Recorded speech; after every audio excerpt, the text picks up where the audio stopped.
¿Qué tal, queridos amigos?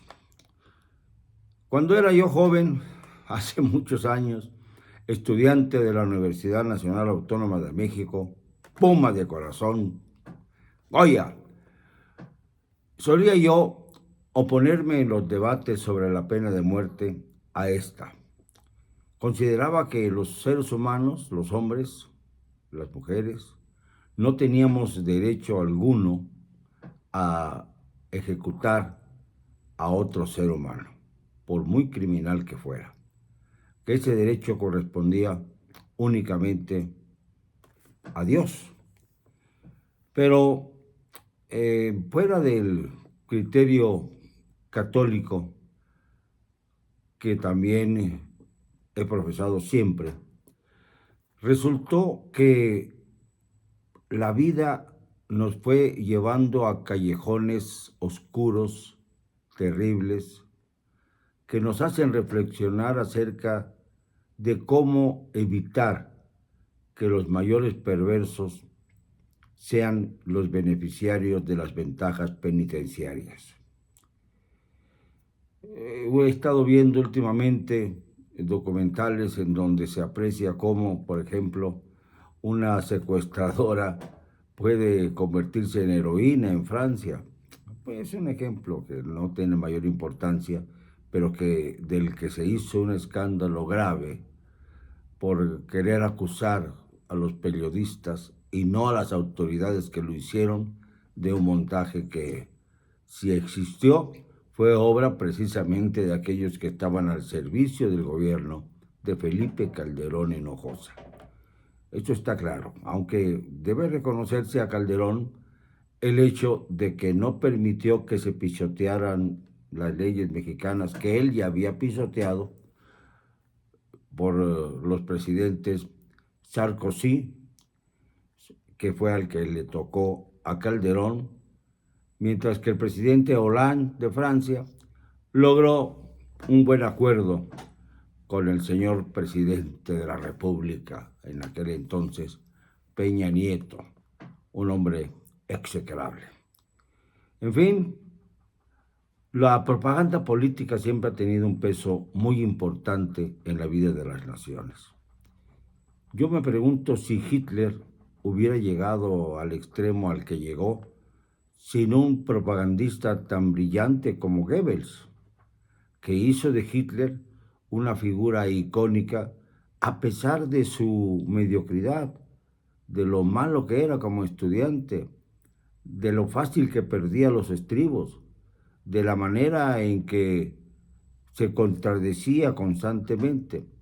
Pero Goebbels entró a tratar de elevar su figura hasta los altares más elevados de la historia, y luego vivió con él su terrible caída. Lo digo porque ahora hemos escuchado que en China se ejecutó a un narcotraficante colombiano y los chinos reclaman todavía en tono diplomático a las naciones de Latinoamérica y mencionan a México entre las naciones que debieran aplicar la pena de muerte para evitar que se expandan como se están expandiendo elementos tan perversos como los narcotraficantes, como los elementos del crimen organizado que están coludidos con no pocas autoridades del gobierno de nuestro país, con gobernadores, con jefes de ministerios, de ministros, tanto de la Corte como del gabinete presidencial y acaso también con el presidente de la República. Ante esta situación, el Estado de Derecho difícilmente puede prevalecer. Por más que hable Arturo Saldívar Lelo de la Rea, que ya está en fase de terminar su periodo como presidente de la Suprema Corte de Justicia, hasta él tendría que reconocer que por encima de la ley solo debe privar el sentido más elemental de justicia. Y entonces a él se debe recurrir para comenzar el debate acerca de si la pena de muerte podría inhibir la criminalidad que existe en nuestro país y el terror que sienten ya los mexicanos en algunos casos, en algunas ciudades, en las carreteras, a enfrentarse a elementos que, sin rubor alguno, toman las vidas de los demás como parte de sus trofeos personales. La violencia se ha extendido en México de un modo escandaloso. Todavía hace unos días, el 27, tuvimos que volver a escribir en nuestra lista ya larga de periodistas asesinados un nombre más, el de Cándida Cristal Vázquez. Esta mujer que fue asesinada precisamente en Mazatlán, Sinaloa, allá donde se pasean los narcotraficantes como les da la gana, y su muerte no tuvo el eco de otras que se han dado en este mes de agosto, que está por terminar. Solo en agosto tengo yo apuntado que han sido asesinados Ernesto Méndez en San Luis de la Paz, Guanajuato, a Freddy Román, a Juan Arjón López y ahora a Cándida Cristal Vázquez. 4 periodistas asesinados solo en lo que va de agosto, que ya está por terminar por fortuna. Un año sangriento para los periodistas y un mes terriblemente sangriento también. Pero más allá de todo esto, más allá de inhibir a los periodistas con estos asesinatos, lo que han hecho es que crezca el rencor contra un gobierno que no parece tener capacidad para defender la libertad de expresión, que para mí es la reina de las libertades. La ha ejercido siempre, aún en los momentos más álgidos, aún en los momentos en donde se decía y se proponía que las dictaduras sexenales podían ser terriblemente eficaces para reprimir a la prensa.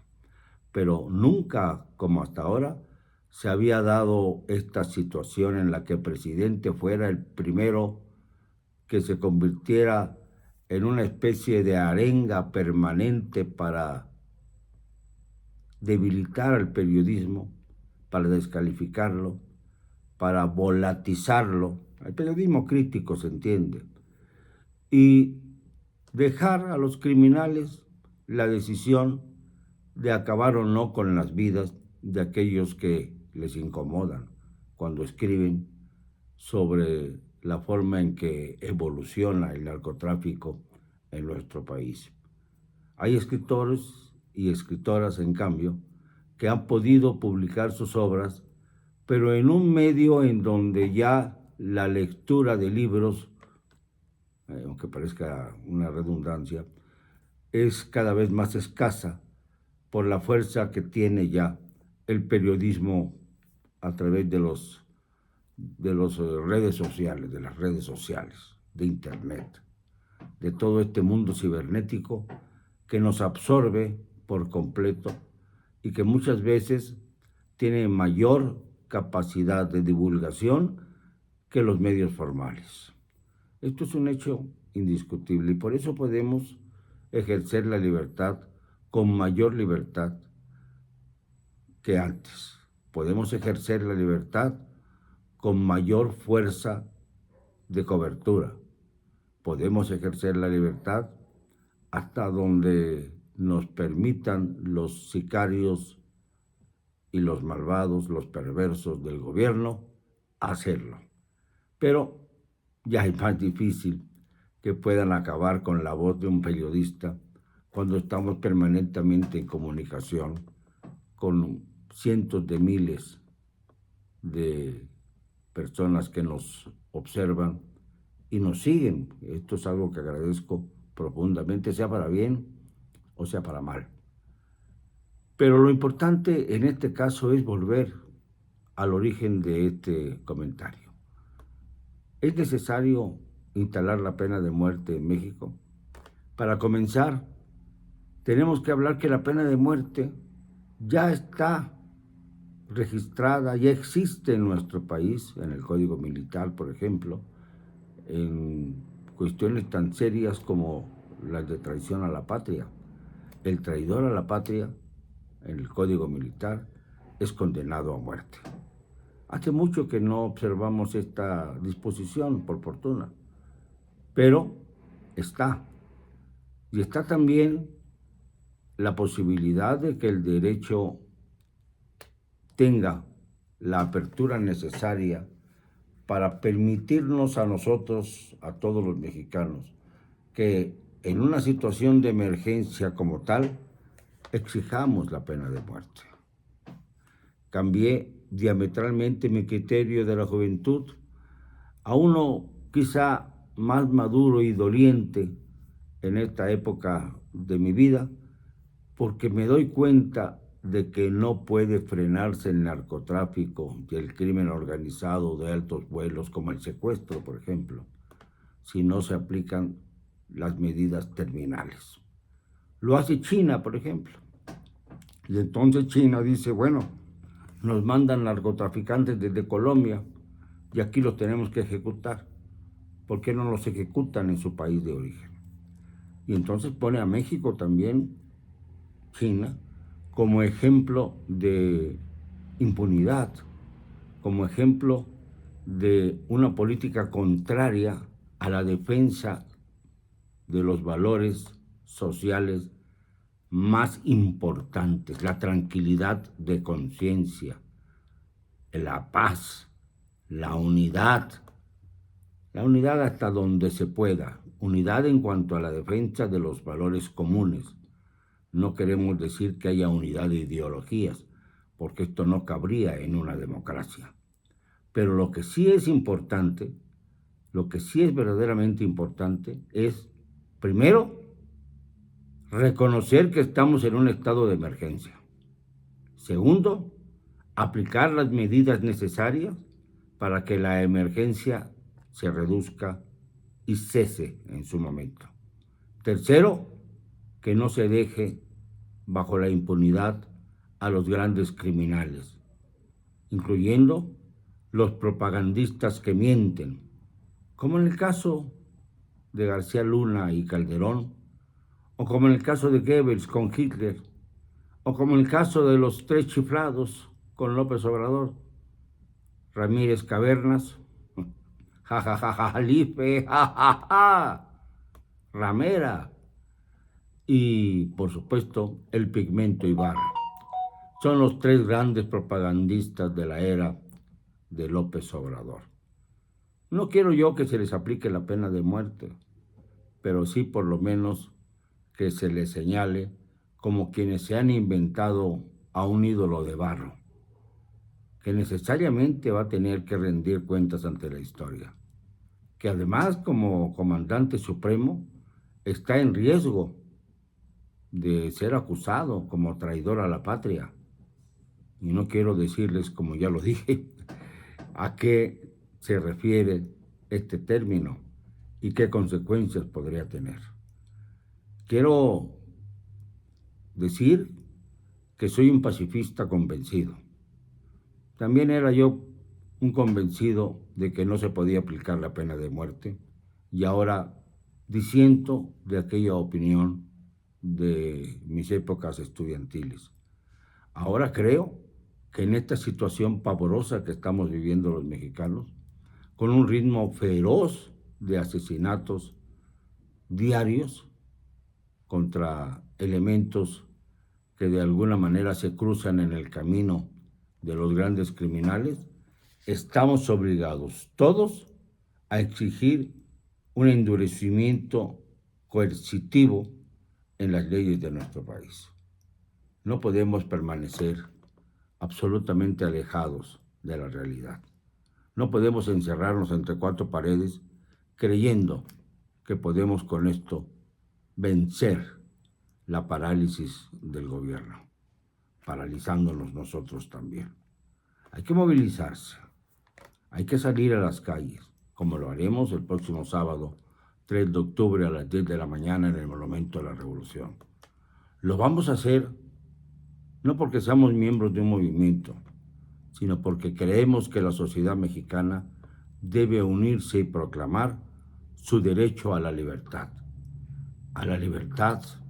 que comienza cuando uno puede, por ejemplo, salir a las calles con tranquilidad, movilizarse con tranquilidad y vivir en un estado pacífico, en donde no haya necesidad de aplicar la pena de muerte, porque nadie la merecería. Pero en este caso la merecen muchos de los que no captura el gobierno de la República, sino les manda abrazos y hasta besos, ya cuando sea Claudia Sheinbaum la candidata presidencial, que no creo que pueda llegar a la presidencia. Perdónenme, no me van a callar, y lo digo hoy y siempre con cero cobardía.